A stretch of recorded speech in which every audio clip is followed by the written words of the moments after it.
أستغفر الله العظيم الذي لا إله إلا هو الحي القيوم وأتوب إليه. أستغفر الله العظيم. الفاتحة. أعوذ بالله من الشيطان. بسم الله الرحمن الرحيم. الرحمن الرحيم. إياك نعبد وإياك نستعين اهدنا صراط الذين أنعمت عليهم غير المغضوب عليهم ولا الضالين.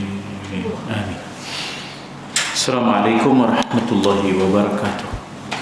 Berbahagia Tuan Imam, Tuan Kursi dan ahli jatuhan kuasa sedang jemaah yang dirahmati Allah sekalian. Alhamdulillah alladzi arsala rasulahu bil huda wa dinil haqq liyuzhirahu 'ala ad-din kullihi walau karihal kafirun. Asyhadu an la ilaha illallah wa asyhadu anna Muhammadan 'abduhu wa rasuluh. Rabbi syrah li sadri wa yassir li amri wahlul 'uqdatam min lisani yafqahu qawli. Subhanak la ilma lana illa ma 'allamtana innaka antal alimul hakim. La hawla wa la quwwata illa billahil aliyyil azim. Kita sampai ke muka surat 287 kitab Risalah Al-Qushairiyah karangan Imam Abdul Karim Ibnu Hawazin Al-Qushairi, dan tajuknya Al-Haya, iaitu malu. Dalam hadis kita dah lihat bahawa disebut al-iman bid'un wa sab'una syu'bah wal haya'u minal iman. Iman itu terpecah lebih daripada 73, 74, 75, 76 sampai 79 cabang candiknya. Dan al-haya'u minal iman, dan malu itu adalah sebahagian daripada iman. Jadi dalam membahaskan tajuk itu, Imam Al-Qushairi membahaskan di buku surat 287, katanya salah seorang sufi, seorang yang cuba memproses dirinya, jiwanya, hatinya supaya siddiq, benar dengan Allah Subhanahu wa taala, telus dengan Allah Subhanahu wa taala, tulus dengan Allah Subhanahu wa taala.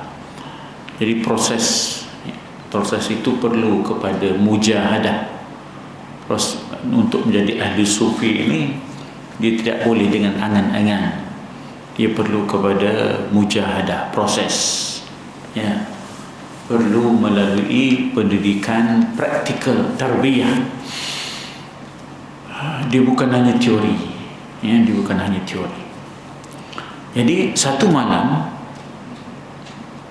kami keluar dan melewati semak belukar. Kami lihat ada seorang tidur di situ, sedangkan kudanya makan rumput dekat kepalanya. Kami bangunkan orang itu dan bertanya, "Tidakkah engkau takut tidur di sini, di tempat yang mengerikan, tempat yang penuh dengan binatang buas?" Rupanya ahli sufi ini dalam proses untuk membentuk hatinya agar membina takutnya itu hanya kepada Allah. Al-khawfu minallah, bukan pada makhluk. Serahkan dirinya sepenuhnya, rasa takutnya kepada Allah, bukan kepada makhluk. Malu kalau sekiranya dia takut kepada makhluk lebih daripada takutnya kepada Allah. Jadi si ahli sufi ini tadi, maknanya dia kata di sini bahawa kamu ni macam mana boleh tidur di sini? Tempat ini tempat yang berbahaya.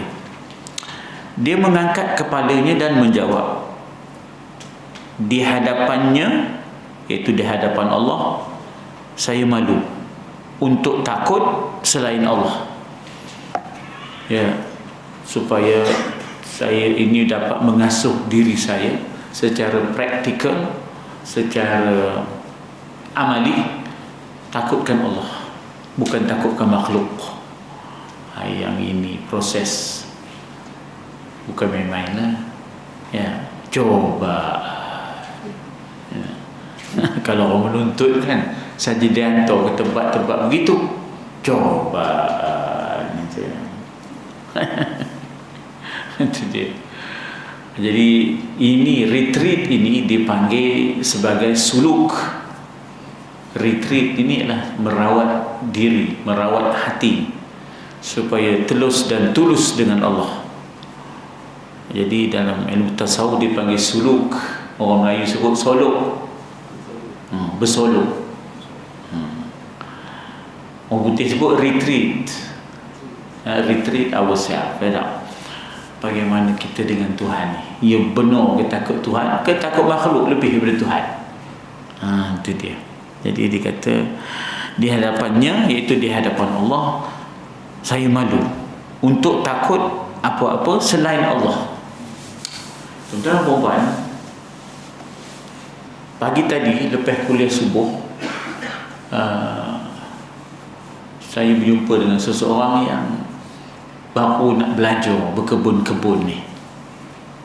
Kebunnya nun lepas Bukit Cermin tu. Apa nama? Kampung Buaya. Kampung Buaya. Lepas Bukit Cermin ada bukit. Jadi berlabur dengan dia lepas kuliah tu, dia ngajak berlabur dengan dia. Saya tanya, pencen ni buat apa? Buat kebun katanya. Baru belajar buat kebun. Mana kebunnya? Kampung Buaya katanya. Kampung Buaya pada orang dah lepas Bukit Cermin katanya. Itu macam mana kebun tu? Bukit ke tanahnya pamah ke? Bukit katanya, berbukit-bukit. Ya. Ada seorang dah. Tak ada kawan, tak ada. Tapi saya mengasuh diri saya, katanya. Saya mengasuh diri saya untuk tawakal Allah, tawakal kepada Allah Subhanahu Wa Taala. Sepanjang saya berkebun tu, saya selawat lah, saya zikir lah. Babi jangan kira lah, lalu tepi-tepi je katanya.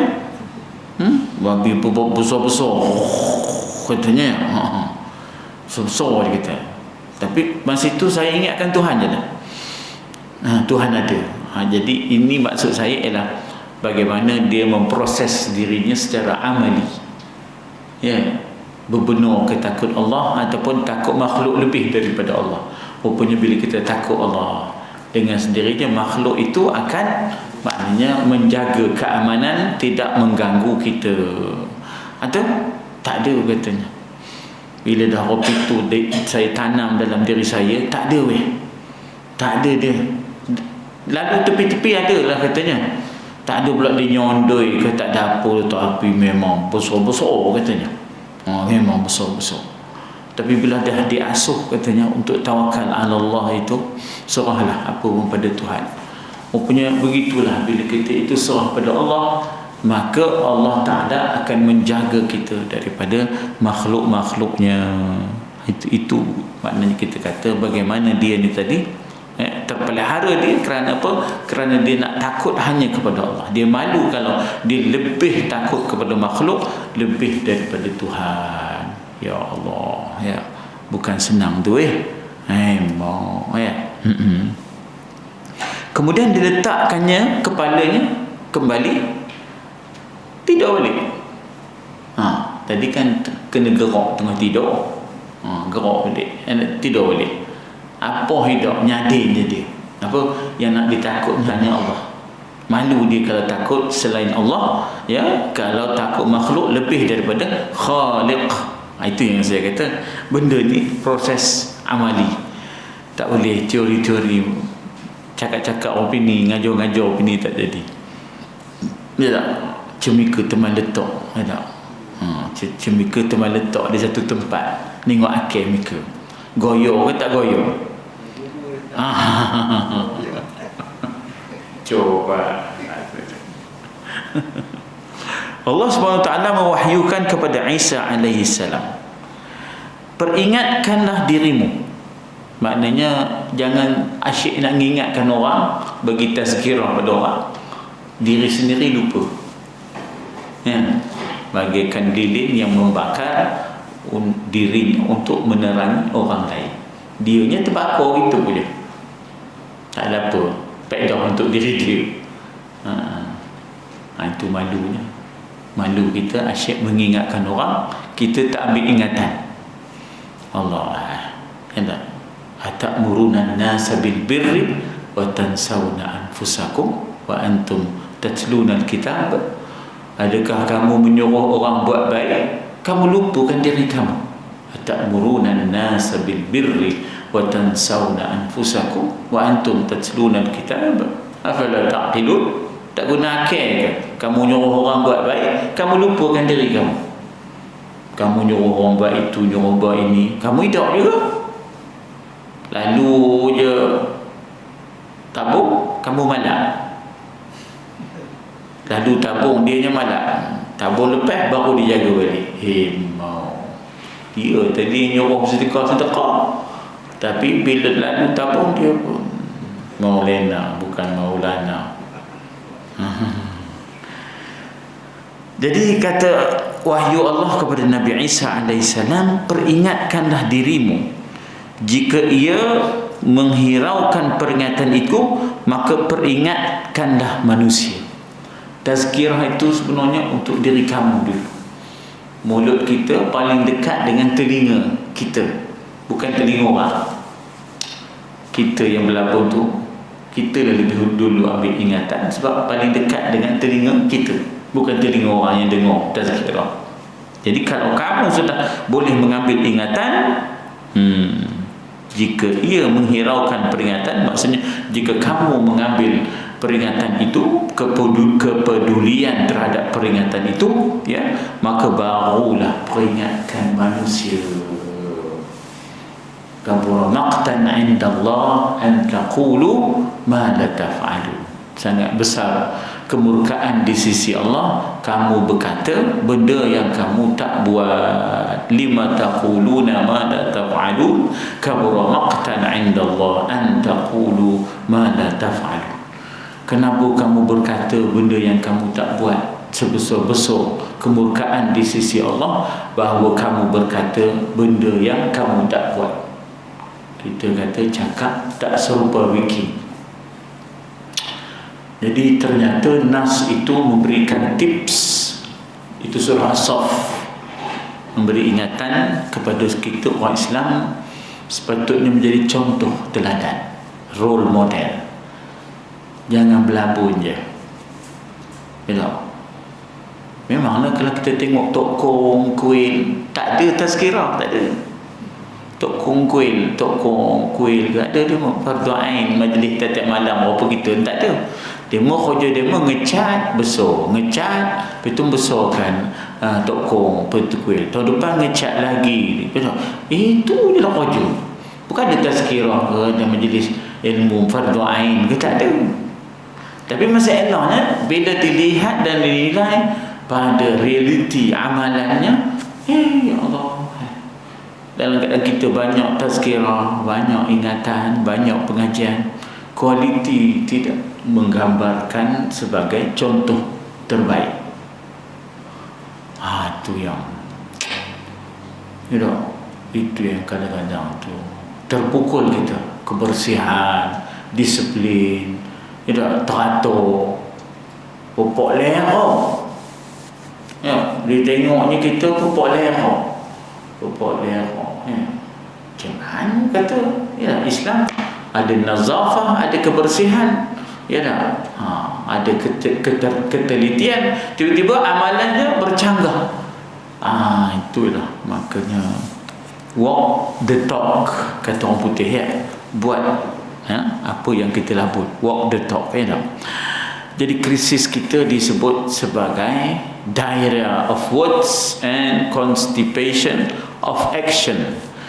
Cirit-berit dalam berlabun, sembelit dalam berbuat. Cirit-berit dalam berlabun. Kalau berlabun korang mesyuarat sampai 3 jam, Bila time nak buat, tak nampak petang hidup, meracun, ya tak? Tak mandang. Kata orang Parik, meracun, ya tak? Itu yang diarrhea of words and constipation of action, ya tak?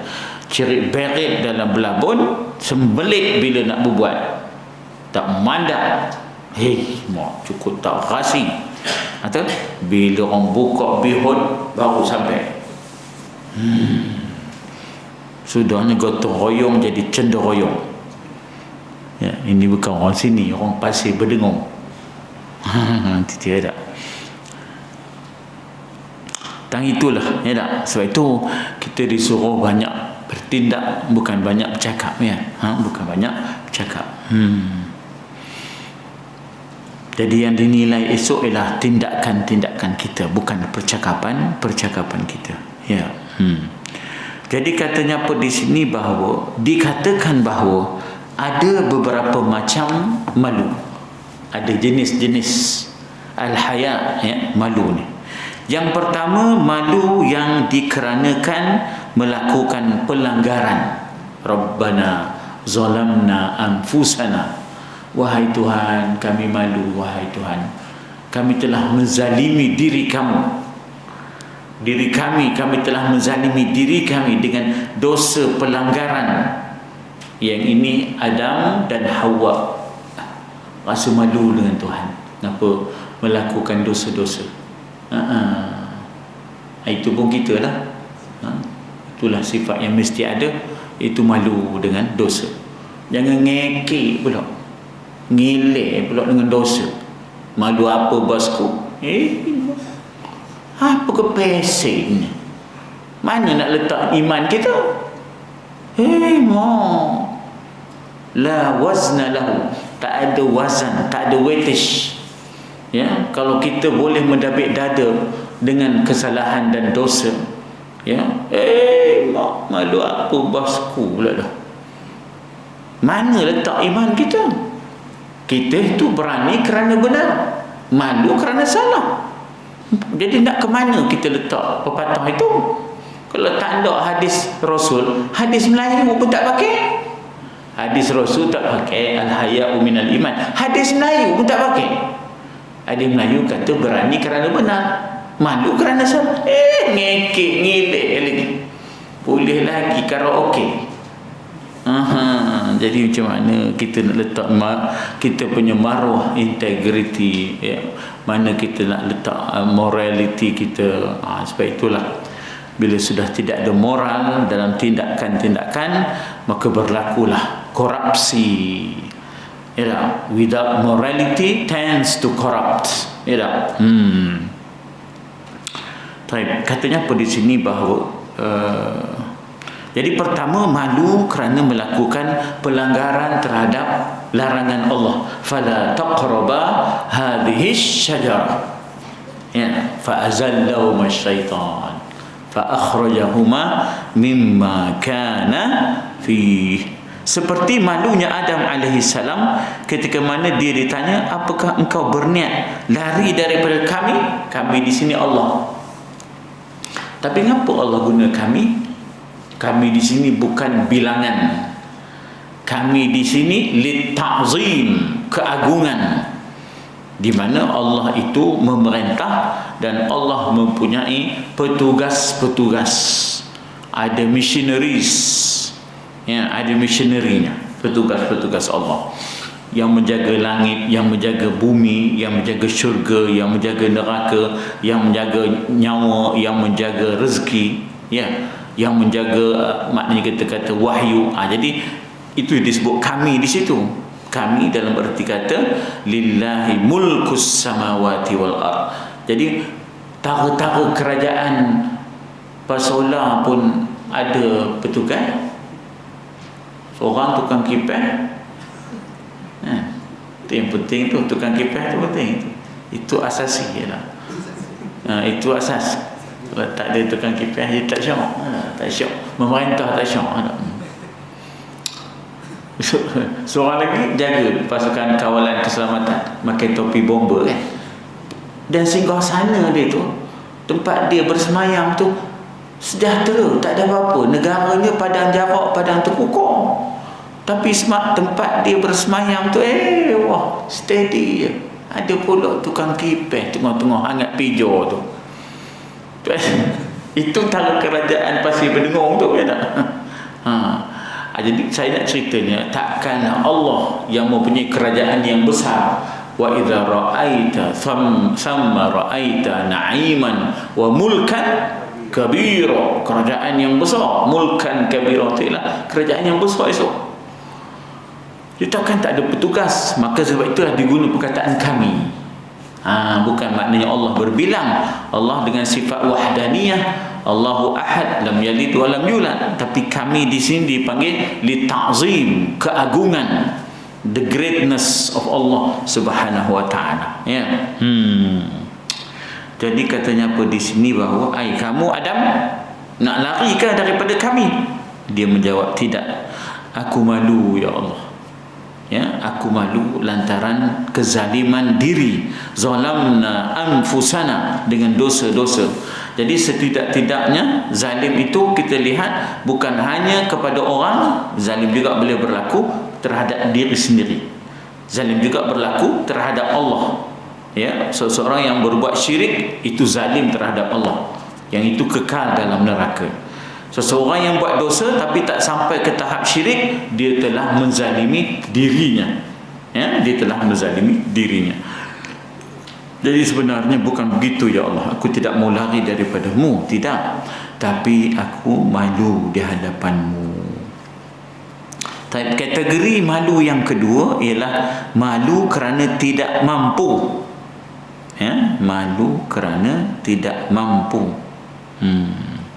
Ketika mana para malaikat diminta, ambiuni bi asma'i haula'i in kuntum sadiqin. Kalau betul lah kamu kata kamu boleh jadi khalifah, kamu sebut kamu punya apa, biodata dia, nahnu nusabbihu bihamdika wa nuqaddisu lak, itu apa dipanggil? Mana cikgu? VT atau kita sebut apa, bukan biodata, kita punya profil, kita punya apa, resume. In England sebut resume, kalau di Amerika disebut VT apa gaya, okey, curriculum VT. Tak hati sekolah pada Mepang je, tu curriculum VT ya tak? Maksudnya dia sebut resume dia apa? Malaikat kata kami boleh jadi khalifah sebab nahnu nusabbihu bihamdika wa nuqaddisu lak. Kami sentiasa mensucikan engkau, kami sentiasa mentakdiskan engkau, kami sentiasa memuji engkau, wa nuqaddisu lak. Lalu Allah Ta'ala kata, kalau kamu boleh jadi khalifah, kamu tawar diri, ambiuni bi asma'i haula'i, cuba namakan perkara-perkara yang ada di bumi ini satu persatu. Qalu subhanak la ilma lana illa ma 'allamtana. Tak ada ilmunya ya Allah, malu kami, tidaklah kami tahu. Hijau. Setengah tempat kata hijau. Tidak kami tahu. Tiba-tiba disuruh pula Nabi Adam, ambiuni bi asma'i haula'i. Ya, ambiuni bi asma'i. Maka mudah Adam berjaya namakan ya satu persatu. Falamma anba'ahum qala alam aqul lakum inni a'lamu ma la ta'lamun. Jadi kredibiliti Adam ialah keilmuan, memungkinkan dia untuk jadi khalifah. Maka kita pun begitu nak jadi khalifah, memang kita sepatutnya jadi khalifah. Kita ini ialah khalifah di atas muka bumi, jadi harus memiliki keilmu, mengaji. Bukan soal sijil tu, soal keilmuan ya dah. Untuk menjadi khalifah itu mesti ada. Sebab kita akan bertindak, dalam tindakan kita itu mesti ada tradisi ilmu ya. Tak boleh kita sekadar buat tapi tanpa sandaran ya, tanpa sandaran. Jadi malaikat ni tadi malu Akhirnya dia kata bahawa malu kerana tidak mampu seperti malunya para malaikat yang mengatakan subhanak, maha suci engkau ya Allah, ya la ilma lana, kami telah menyembahmu tidak sebagaimana selayaknya engkau disembah. Dan yang ketiga adalah malu kerana menyaksikan kebesaran Tuhan, seperti malunya Israfil yang menutup sayapnya ke tubuhnya kerana malunya pada Allah melihat keagungan Allah Subhanahu Wa Taala dan kekerdilan diri. Kita ni tuan-tuan perempuan nak dibandingkan dengan alam jagat raya ini, Allah besar mana je pun. Kenik benar dah, itu Melayu pula tu. Melayu kan ni, nak bandingkan bangsa lain, Melayu ni kenik. Kecil lah. Hidung pun kepek, Melayu ni hidung kepek, hidung mancung, jadi kita kecil sangat. Ngapalah nak kita membesarkan diri, malu. Jadi Israfil yang meniup sangkakala pun akhirnya menutupkan sayap. Sebab apa? Malaikat ni zu ajnihah, malaikat ni mempunyai sayap-sayap yang berterbangan. Justru bila dia melihat keagungan Allah, dia merendahkan sayapnya, tanda hormat, malu dia dengan keagungan Allah Subhanahu Wa Taala. Tak ada ngepok aja. Ya. Kita tak usah ngepok, tak usah merok. Ngepok pun jangan, merok pun jangan. Merok. Merok. Tak usah lah merok. Tak usah lah nak ngepok. Tak usah lah merok. Siapalah kita? Waqfid janahadzulli minar rahmah. Rendahkan janahadzulli, ya, kerendahan, ya, maknanya sayapmu, maknanya dirimu. Janah tu ialah sayap. Zulli tanda rendah diri. Minar rahmah, kasih dan sayangmu kepada ibu bapamu. Tak selalu nyombong. Allah tahu dia mengaji pada empang je. Kata mereka dah lepas ke mana langit hijau, kata demo ya. Tahu demo ada langit warna hijau pun tak tahu mana. Orang lama nyebut langit hijau ada. Lepas ke langit hijau. Orang dulu tu tinggi juga, dia saintis juga tu yang dia tahu langit hijau tu. Jadi malu Israfil, ya, kepada kebesaran Allah Subhanahu Wa Taala. Artinya siapalah kita? Man ana, ya, man ana laulaka, ya, siapalah aku? Tanpamu ya Allah, siapalah aku? Kaifama hubbukum, kaifama ahwakum. Tapi nak ditahu maknanya weh. Kalau tidak ni kau orang je dah. Orang yang nasyid tu dah. Orang yang nasyid tu dah. Kaifama hubbukum, kenapa tidak aku kasih padamu? Kenapa tidak aku cenderung kepadamu? Sebab siapalah aku tanpamu? Man ana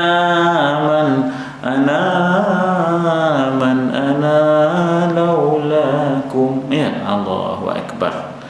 Sebab itu kita bila kita menghayati, ya, satu persatu perkataan-perkataan itu gambaran kepada sufism, maknanya gambaran sufi, ya, gambaran sufi. Izinkan ku bertaubat Maulana ya Maulana.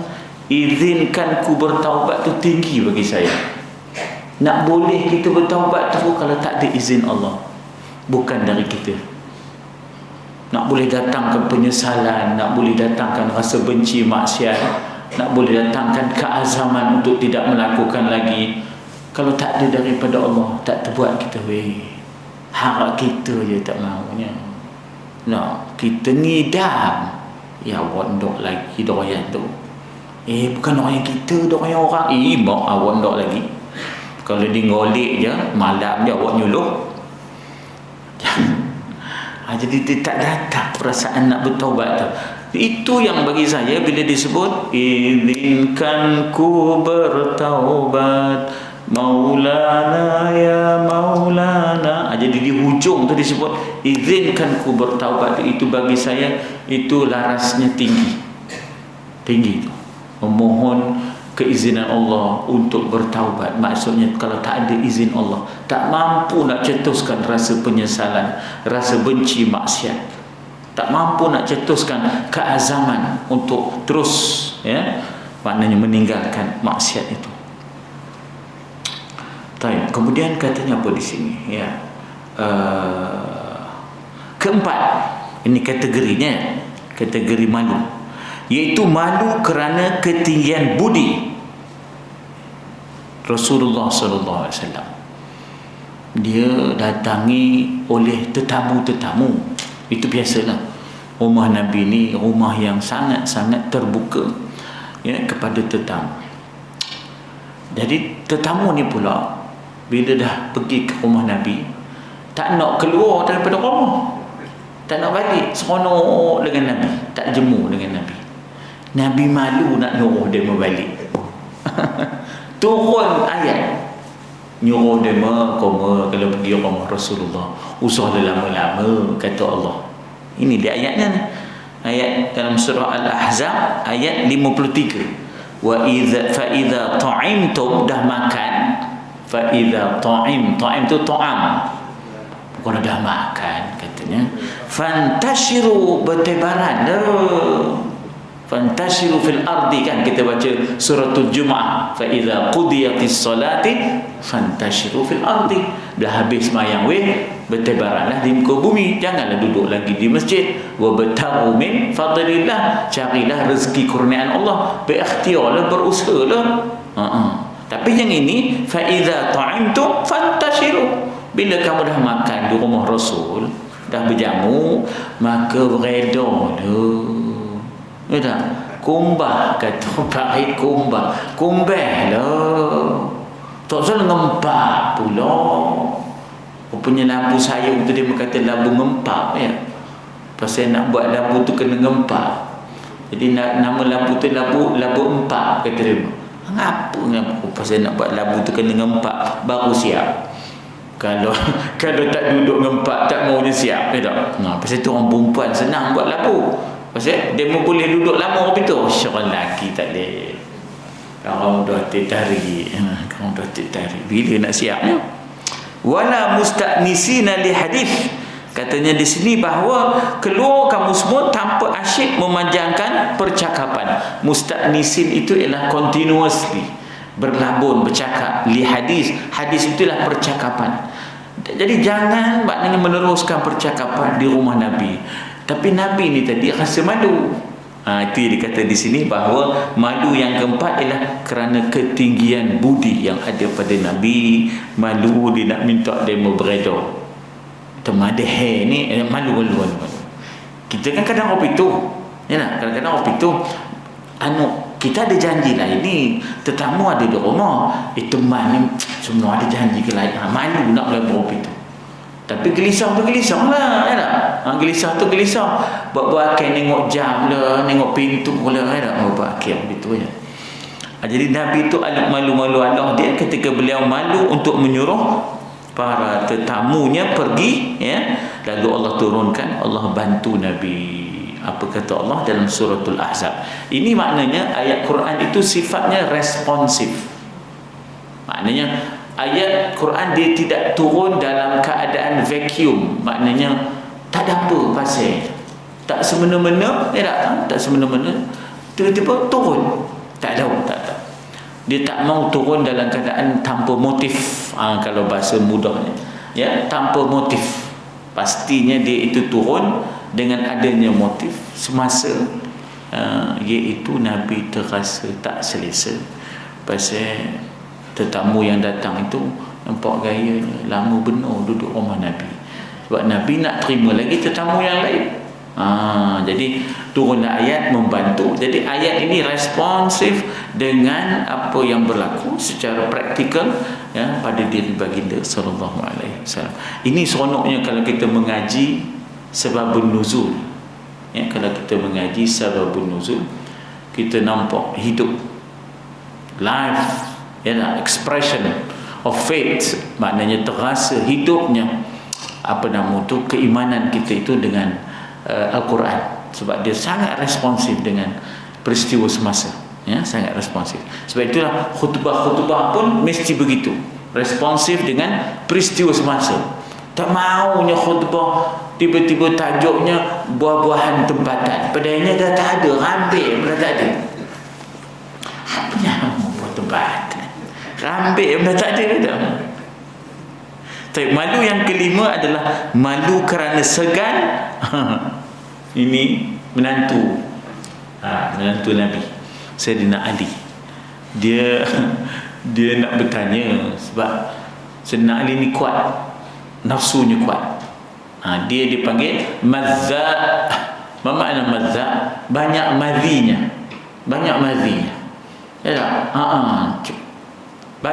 maknanya syahwatnya kuat. Atau dia nak nanya pada pak mentua segan, nak nanya pada Nabi kan ke pak mentua dia. Atau kona lain dia minta tolong pada orang lain. Miqdad ibnul Aswad dia minta tolong Miqdad, tolong tanyakan. Dia malu, dia malu seperti malunya Ali ibn Abi Talib radhiyallahu anhu ketika dia menyuruh Miqdad ibn Aswad untuk menanyakan kepada Nabi tentang darah haid Fatimah dan juga tentang madhi, tentang madhi. Yang keenam ialah malu kerana menganggap sesuatu sebagai terlalu remeh, segan nak minta dengan Allah. Nabi Musa ada sesuatu yang nak dimintanya dengan Allah, tapi berupa duniawi. Yang nak diminta itu bukan ukhrawi, tapi duniawi. Maknanya seagung-agung permintaan ialah yang ukhrawi, yang unsurnya selepas kematian, bukan yang duniawi, yang dekat. Dunia daripada perkataan dana maknanya dekat. Dana yadnu, dunia, sesuatu yang dekat. Sesuatu yang jauh, akhirah ukhrawi, ukhrawi, yang dekat duniawi. Tapi dia berhajat, tapi dia malu dengan Tuhan. Koman lah. Nabi Musa rasa koman lah. Sebab apa? Yang dah mintanya perkara dunia, rasa tak malu lah. Patutnya minta sesuatu yang ukhrawi, begitu ya. Jadi katanya di sini, sebagaimana malunya Musa alaihi salam ketika mana dia menyatakan, aku memerlukan sesuatu daripada dunia ini, tapi aku malu meminta kepadamu ya Allah. Lalu Allah mengatakan kepadanya, mintalah, salni, tak apa, minta kepada aku. Bahkan kalau kamu nak minta adunan roti, nak ngadun roti lah, nak nguli, kau ada bahan alatnya untuk adunan roti sekalipun, dan juga kalau nak minta yang remeh pun tak apa, jerami pun tak apalah, mintalah untuk domba-dombamu, bagi makanan kambing-kambingmu, tak apa, mintalah. Maknanya di sini kita kata bahawa ud'uni astajib lakum, mintalah daripada aku, nescaya aku mustajabkan. Sifat Allah itu sebagai mustajabud du'a, jadi mintalah, tak apa. Tapi oleh kerana Nabi Musa ni tadi, dia rasa malu untuk meminta sesuatu yang sesayap nyamuk ataupun lebih rendah daripada sayap nyamuk. Kita sedia maklum bahawa dunia ini tidak lebih daripada sesayap nyamuk. Jadi yang itu boleh nak diminta, segan. Nabi Musa segan. Jadi ini mengasuh kita sebenarnya untuk jangan sangat banyak meminta hal-hal duniawi. Utamakan permohonan ukhrawi yang kekal abadi, sebab dunia ini tidak kekal. Al-mal wal banun zinatul hayatid dunya wal baqiyatus salihatu khairun 'inda rabbika thawaban wa khairun amala. Al-mal wal banun itu hanyalah zina. Zinatun ini ialah kosmetik, perhiasan. Atau perhiasan ni bukan kekal. Kalau artis yang tak berhias tu lain rupanya. Artis kalau dibangun tidur tiba-tiba datang Papa Gomo ke Paparazzi kan, angkat gambar artis yang tak make up, barulah tahu lawa isteri kita lagi rupanya. Tapi dan dia make up emok, pipi bau dilayang, alis matanya lentik, tak? Bibir bak delima, sekali mata memandang, tak? Pasti tergoda, tak? Kosmetik je weh. Apa beda mati ke lah. Jadi Allah sifatkan al-mal yang kamu minta daripada dunia ini, wal banun, anak pinak, itu hanyalah kosmetik. Ya, dipanggil zinatul hayati dunia. Atau wal baqiyat, yang kekal, yang sustainable itu ialah wal baqiyatus solihat, amalan-amalan solehmu, itulah yang akan kekal abadi, ya, membantu kita menjadi nuruhum yas'a baina aydihim wa bi aymanihim, cahaya akan bergerak-gerak di hadapan dan di kanan mereka. Amalan soleh kita itu transform menjadi cahaya ketika mana kita menyeberang sirat. Menyeberang sirat ni gelap, udahlah halus, tajam, gelap. Atau kalau tak ada lampu, mana rupanya ya, dulu jalan kita ke Kuala ni mana ada lampu. Saya 72, 71, 74 pergi gelanggang silat ni, gelap pergi gelanggang silat. Atau bila balik tu depan kubur ya, jalan pengundur. Kenapa jalan mundur? Yalah, kalau ke depan tu kan aku ada di belakang, jadi jalan mundur. Kau dikejar belakang kan. Kalau di maya kejar belah sini, kalau lah teman dia dah. Gelap masa tu aku tak lama ingat lagi. Contoh bila sini gelap kan. Bila dapat cahaya terang menderang weh, tak kelega rasanya. Macam kita lalu kawasan nak sampai ke Communing Estate tu, ada kawasan lupusan sampah tu. Kan gelap dulu. Bila adanya lampu kan. Bila ada lampu tu rasa lega kan? Jadi amalan soleh kita itu akan jadi cahaya yang bergerak di hadapan kita, nuruhum yas'a baina aydihim wa bi aymanihim, di depan dan di kanan kita untuk membantu kita menyeberang sirat. Jadi supaya kita tidak minta yang maknanya sifatnya fana, kita minta sifatnya yang baqa. Akhirnya ada malu kerana ini kategori yang terakhir di sini, ya. Ada malu kerana sifat belas kasih. Begitulah Allah Ta'ala. Allah Ta'ala itu mempunyai segala sifat yang sempurna. Al-kamal lillah. Kesempurnaan itu milik Allah. Rupanya Allah pun ada ke tahap malu untuk menghukum hambanya, ya, malu untuk menghukum hambanya, malu untuk mendedahkan kejahatan-kejahatan hambanya, tapi dengan syarat, bukanlah secara mutlak, ya, bukanlah secara mutlak, ya. Dikatanya di sini malu kerana sifat belas kasih, Arhamar Rahimin, ya, Allah Ta'ala yang sifatnya Arhamar Rahimin, paling belas, paling kasih di kalangan yang mengasihi, itulah sifat Allah. Jadi katanya di sini bahawa justru itu Allah Ta'ala yang bersifat dengan sifat belas kasih dan maha belas kasihnya, yang merupakan malunya Allah Subhanahu Wa Ta'ala. Dia memberikan buku yang dimeterai kepada seorang hamba setelah dia ini melewati jambatan di akhirat. Di dalam buku itu tertulis, engkau telah melakukan dosa dan itu, dosa ini dan dosa itu. Allah berfirman, aku malu menunjukkannya kepadamu. Malu di sini bukan apa? Malu belas, kerana belasnya Allah pada kita. Bukan mudah, ya. Bukan mudah. Kerana itu pergilah. Maknanya aku maknanya lepaskan.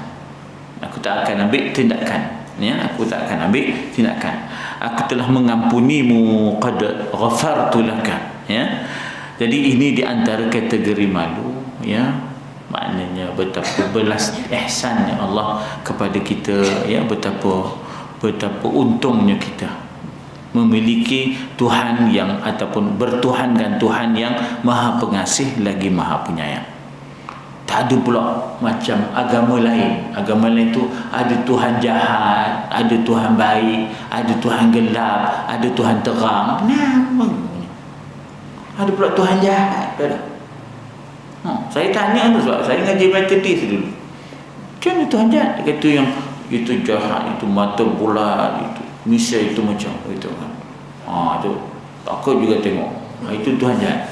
Kamu yang cipta watak itu, patutlah komunisme, ya, komunis ditolak agama. Dia kata Tuhan ni ciptaan manusia je, katanya. Itu agama Hindu. Itu agama ya. Saya tanya pula, habis Tuhan baik macam mana? Itu serupa perempuan cantik, katanya. Demo ikut suka demo. Itu pasal dikatakan jahil itu ialah jahil buta akidah. Yang dikatakan jahil itu bukan tak boleh menulis membaca. Jahiliah itu ialah buta akidah. Udah lantarnya dia berkahwinkan Murugan dengan Subramania, dapat Saraswati. Itu yang dekat klinik tu, klinik Sungai Siput tu. Ini saya tanya, ini mana mari? Ini sana tengah pekan, kahwin sama hujung pekan, gitu. Ni saya tanya, ini apa nama? Ni Saraswati. Suka-suka je nak kahwin kan. Koma kahwin ni. Kahwin pula orang PKP ni dah. Macam-macam dia pun ni dah. Tak malu ke kita dengan Tuhan ni dah. Kita buat sesuka kita. Tak maunya. Pendapat tentang riwayat ini, Yahya ibnu Muaz berkata, Subhanallah, Maha suci Allah, dia yang kepadanya seorang hamba telah berbuat dosa, tapi justru dia yang malu kepadanya. Begitulah sempurnanya Allah, tanpa sebarang kekurangan. Segala sifat yang sempurna itu adalah milik Allah, sehingganya Allah sifatnya boleh mengampunkan kita lantaran sifat Arhamar Rahimin ada pada Allah Subhanahu Wa Taala, menginsafkan kita, supaya janganlah kita jadi sombong, mendabik dada di hadapan Allah Subhanahu Wa Taala. Seterusnya, Fudail ibnu Iyad menjelaskan ada 5 tanda kecelakaan seseorang hamba. Maknanya dalam bahasa Arab dipanggil syaqawah, syaqiyun, ya, syaqiyun ataupun syaqawah. Syaqawah itu kecelakaan dan penderitaan. Apa dia 5 tanda tu? Nanti kita lihat insya-Allah. Mana yang baik daripada Allah, silap dan salah mohon maaf daripada tuan-tuan dan puan-puan sekalian. A'udzubillahi minasyaitonirrajim. Bismillahirrahmanirrahim. Alhamdulillah, salatu wassalamu ala Rasulillah wa ala alihi wa sahbihi ajma'in. Ya Allah Tuhan kami memohon kepadamu ya Allah agar Engkau mengurniakan takwa di dalam hati kami ya Allah. Bersihkanlah hati kami ya Allah. Pimpinlah kami ya Allah. Sesungguhnya Engkaulah sebaik-baik yang boleh membersihkan dan memimpin hati-hati kami ya Allah. Ya Allah Tuhan kami, la takinna ila anfusina tarfata ain. Jangan Engkau biarkan kami memimpin diri kami sendiri walaupun sekelip mata. Sebaliknya kami memohon kepimpinan daripada-Mu ya Allah. Allahumma rabbana ati nufusana taqwaha wa zakkiha anta khairu man zakkaha anta waliyuha wa maulaha. Ya Allah Tuhan kami memohon kepada-Mu agar janganlah Engkau pesongkan hati-hati kami ya Allah, setelah Engkau memberi petunjuk kepada kami. La tuzigh qulubana ba'da idh hadaitana wa hab lana min ladunka rahmah innaka antal wahhab. Wa sallallahu ala sayyidina Muhammad wa ala alihi wasallam. Walhamdulillahi rabbil alamin. Taqabbalallahu minkum